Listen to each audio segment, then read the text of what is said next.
Hi, I'm Jeff Gunn, and I'm really excited to be back here at Guitar World. Today we're going to be talking about positioning on the guitar and how you can use positioning as a musical tool.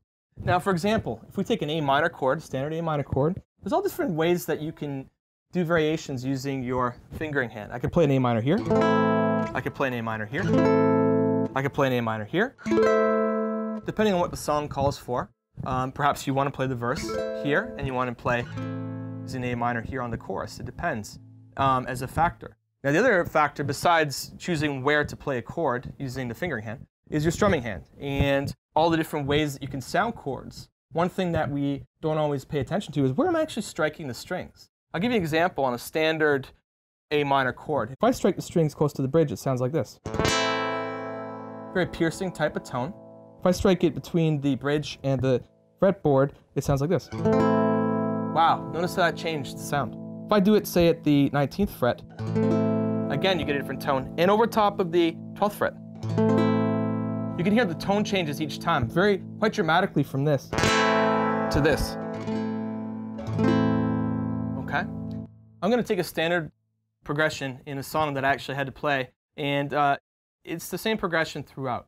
So I thought, well, how can I make this interesting, both dynamically and also in terms of different positioning and different sounds, different tones I could get out of the guitar. So for example, during the song, the progression went like this.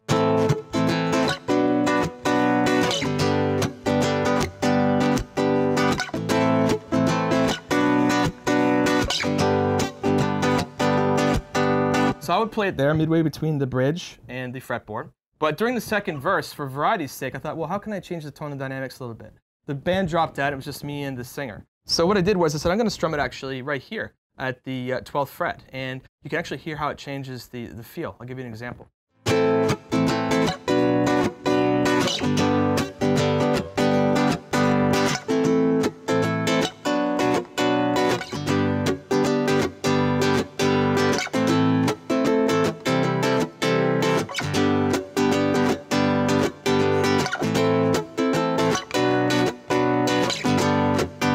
Back here for the chorus.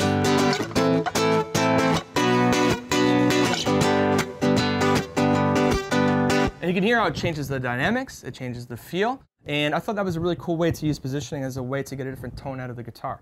Now, some chords, if I take an A minor here and actually strum it, or I pick it rather, over top of the fretboard, it almost sounds like a harp. Check it out. It has a harp-esque quality. If I take that same chord and I play it back here at the bridge,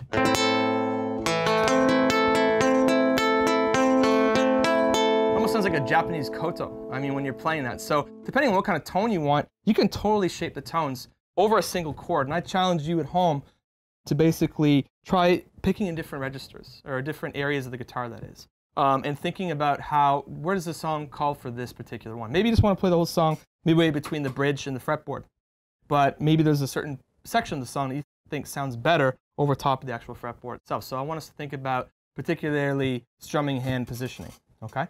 Now, the same is true for single notes or solo notes. So for example, if I take an A note here on the first string, 5th fret, and I strike it near the bridge, I get a very sharp kind of piercing tone. If I do the same tone here midway between the bridge and the fretboard, I get a warmer tone. If I do it over top, say at the 19th fret, again, even a warmer tone. And if I do it at the 12th fret, I get even a different tone if you really listen to it. So one thing, even with a single note, you can hear how the sounds are going to be shaped differently. So for example, if I take a lead line like this and play it at the bridge, you can hear that kind of strong, sharp kind of tone. If I play it down here at the 12th fret, same lick, but played with a different tone. So what that means is in our playing, you can also create a dialogue between the parts, a call and response, if you will. And I'm going to give a little demonstration here on a basic chord progression of how you can move between positions to get different types of tones on your lead sound. And you can also try this on electric guitar, of course.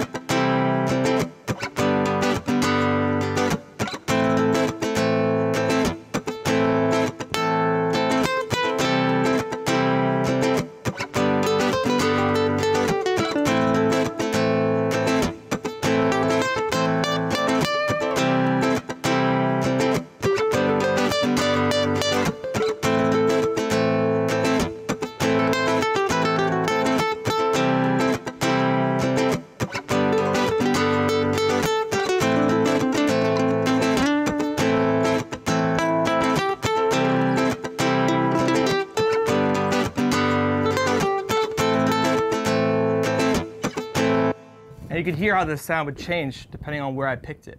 Okay? Thanks again for having me, Guitar World. If you want to come check out these types of musical ideas and techniques that you can use to enhance your playing, please visit jeffgunn.ca and take care. All right.